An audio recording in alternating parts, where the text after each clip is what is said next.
Friends, उम्मीद है आप सब लोग खैरियत से होंगे और ठीक ठाक होंगे। पॉजिटिव साइकोलॉजी का आज हमारा 4th लेक्चर है, जिसमें हम स्टडी करेंगे व्हाट इज़ हैप्पीनेस। हैप्पीनेस क्या है, इसके अलावा फार्मूला ऑफ हैप्पीनेस को हम डिटेल से पढ़ेंगे। तो स्टार्ट करते हैं। सबसे पहले हैप्पीनेस क्या होती है या हैप्पीनेस क्या है। हैप्पीनेस जो है वो रेफ़र करता है हेडोनिक और सब्जेक्टिव वेलबींग को। मींस अगर हम एकेडमिक लिटरेचर में बात करें, साइकोलॉजी में बात करें, तो हैप्पीनेस जो है वो कहा जाता है हेडोनिक और सब्जेक्टिव वेलबींग को। अब हेडोनिक और सब्जेक्टिव वेलबींग क्या है, इसके ऊपर बात करते हैं। तो जो सब्जेक्टिव वेलबींग है वो हमारी कंसिस्ट होती है 2 कंपोनेंट्स के ऊपर। एक होता है कॉग्निटिव कंपोनेंट और दूसरा होता है इमोशनल कंपोनेंट। सब्जेक्टिव, जैसे मैंने आपको लास्ट वीडियो में भी बताया था कि सब्जेक्टिव जो वर्ड है, जैसे सब्जेक्टिव एक्सपीरियंस होता है, सब्जेक्टिव हम कहते हैं कि एक इंडिविजुअल के माइंड में किसी भी चीज़ को लेके क्या चीज़ एग्जिस्ट कर रही है या किसी भी चीज़ को लेके उसके अंदर क्या चीज़ टेक्स प्लेस हो रही है राइट नाउ, उसको हम कहते हैं सब्जेक्टिव एक्सपीरियंस। तो जो सब्जेक्टिव वेलबींग है उसको हैप्पीनेस कहा गया है, और सब्जेक्टिव वेलबींग जो है वो कंसिस्ट करती है 2 कंपोनेंट्स पे। The one is cognitive component and the second one is an emotional component. तो कॉग्निटिव कंपोनेंट में क्या आता है, अवर जनरल सेटिस्फैक्शन विद लाइफ, जिसको शॉर्टली SWL लिखा गया है। कॉग्निटिव कंपोनेंट में आता है कि हम अपनी लाइफ के साथ कितना सेटिस्फाई हैं।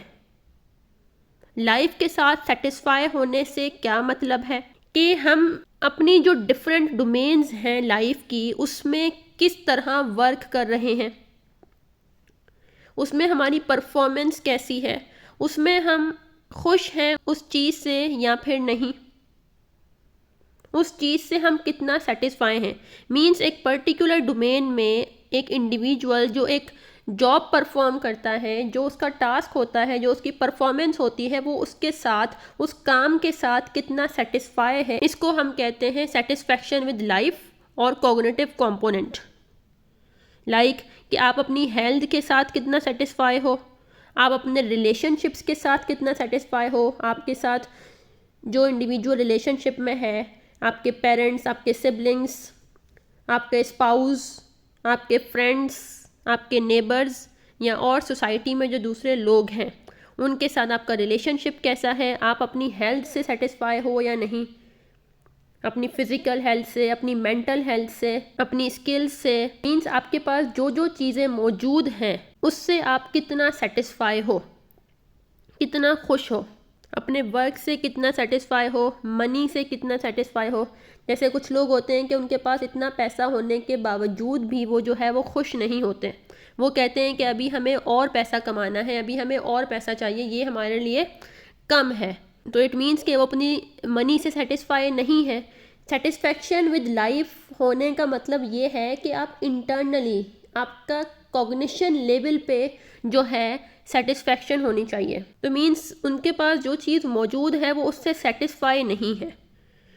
तो आपके पास जो चीज़ मौजूद है, आप अपने रिलेशनशिप्स के साथ, अपने वर्क लाइफ के साथ, मनी के साथ, अपनी हेल्थ के साथ, आपके पास जो जो चीज़ें मौजूद हैं, आप उससे अगर सेटिस्फाई हो कॉग्निटिव लेवल पे, तो इट मीन्स कि आप जो है वो हैप्पी हो अपनी लाइफ के साथ, आप एक हैप्पी ज़िंदगी गुजार रहे हो। दूसरा जो कंपोनेंट है वो है एन इमोशनल कंपोनेंट, क्योंकि जो हमारी सब्जेक्टिव वेलबींग होती है वो सिर्फ एक कंपोनेंट पे जो है वो डिपेंड नहीं करती, उसमें आपके पास 2 कंपोनेंट्स का होना ज़रूरी है। तो दूसरा है इमोशनल कंपोनेंट। इमोशनल कंपोनेंट क्या है, the frequency of positive affect and negative affect that we experience during a defined period of time. Emotional component means हमारे इमोशंस, हमारा इमोशनल एक्सपीरियंस। तो पॉजिटिव अफेक्ट मीन्स हमारे positive emotions and negative affect means हमारे negative emotions. Positive affect में क्या क्या आ सकता है, एक्साइटमेंट, जॉय, लव, और नेगेटिव अफेक्ट में फियर, एंगर और डिसगस्ट। तो इनकी जो फ्रीक्वेंसी होती है उस पे जो है हमारी सब्जेक्टिव वेलबींग डिपेंड कर रही होती है। फ्रीक्वेंसी का मतलब है कि कितनी दफ़ा, नंबर ऑफ टाइम्स। अगर पॉजिटिव अफेक्ट है, एक इंडिविजुअल है जिसकी पॉजिटिव अफेक्ट की फ्रीक्वेंसी ज़्यादा है, मींस उसके अंदर लव, उसके अंदर जॉय, एक्साइटमेंट की जो फ्रीक्वेंसी है वो ज़्यादा है। वो एक्साइटमेंट जो है वो ज़्यादा दफ़ा जो है वो उसको एक्सपीरियंस करता है, वो ज़्यादा टाइम खुश रहता है, लोगों के साथ जो है प्यार से रहता है, लोगों की केयर करता है, दूसरों की हेल्प करता है, तो इसको हम कहेंगे पॉजिटिव अफेक्ट। और दूसरा आपका नेगेटिव अफेक्ट, और दूसरा इंडिविजुअल है जो ज़्यादातर टाइम जो है वो गुस्से में रहता है, नाराज़ रहता है या चिड़चिड़ा रहता है, मूड उसका अच्छा नहीं होता, एग्रेसिव रहता है, तो इसको हम कहेंगे नेगेटिव अफेक्ट। तो जो फ्रीक्वेंसी होती है पॉजिटिव अफेक्ट और नेगेटिव अफेक्ट की, एक इंडिविजुअल जो एक डिफाइंड पीरियड ऑफ टाइम के लिए एक्सपीरियंस कर रहा होता है, उस पे भी हमारी जो हैप्पीनेस है वो डिपेंड कर रही होती है, हमारी सब्जेक्टिव वेलबींग जो है वो डिपेंड कर रही होती है। तो हमारी जो सब्जेक्टिव वेलबींग है वो 2 कंपोनेंट्स पे कंसिस्ट होती है, एक होता है कॉग्निटिव कंपोनेंट और दूसरा होता है इमोशनल कंपोनेंट। इन दोनों के कॉम्बिनेशन से जो है एक इंडिविजुअल जो है वो अपनी एक हैप्पी लाइफ गुजार सकता है।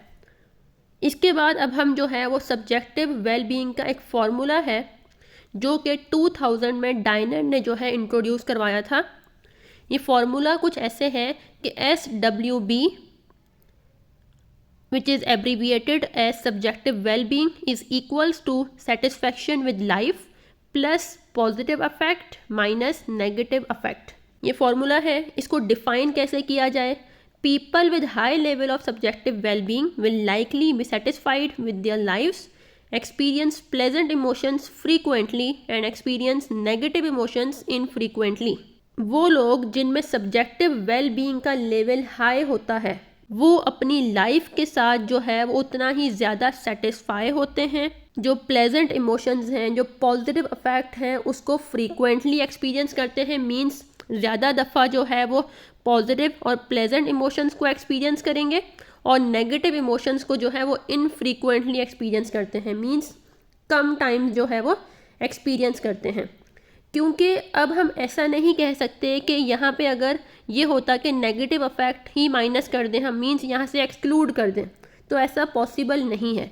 हर इंडिविजुअल जो है वो पॉजिटिव इमोशंस के साथ साथ, पॉजिटिव अफेक्ट के साथ साथ उसकी लाइफ में नेगेटिव अफेक्ट और नेगेटिव इमोशंस भी मौजूद होते हैं। हमेशा ऐसा नहीं हो सकता कि एक इंडिविजुअल जो है वो पॉजिटिव अफेक्ट या पॉजिटिव इमोशंस को ही एक्सपीरियंस करता जाए अपनी पूरी ज़िंदगी, ऐसा पॉसिबल नहीं है। हर इंडिविजुअल की लाइफ में नेगेटिव अफेक्ट, नेगेटिव इमोशंस भी होते हैं और उसको एक्सपीरियंस भी करना होता है। तो इस वजह से यहाँ पे माइनस का साइन जो है वो लगाया गया है, minus negative affect and plus positive affect, means कि एक इंडिविजुअल की सब्जेक्टिव वेलबींग उस वक्त ज़्यादा होगी जब वो अपनी लाइफ के साथ सेटिस्फाई होगा, जब वो पॉजिटिव इमोशंस को जो है वो फ्रीक्वेंटली एक्सपीरियंस करेगा और जो नेगेटिव इमोशंस हैं उसको इनफ्रीक्वेंटली एक्सपीरियंस करेगा। सो ये डाइनर का फॉर्मूला था about subjective wellbeing. So this was all about today's lecture. अगर आपको आज के लेक्चर से रिलेटेड कोई भी क्वेश्चन है तो आप मुझसे कमेंट सेक्शन में पूछ सकते हैं। अपना बहुत सारा ख्याल रखिएगा। Thank you so much and अल्लाह हाफिज़।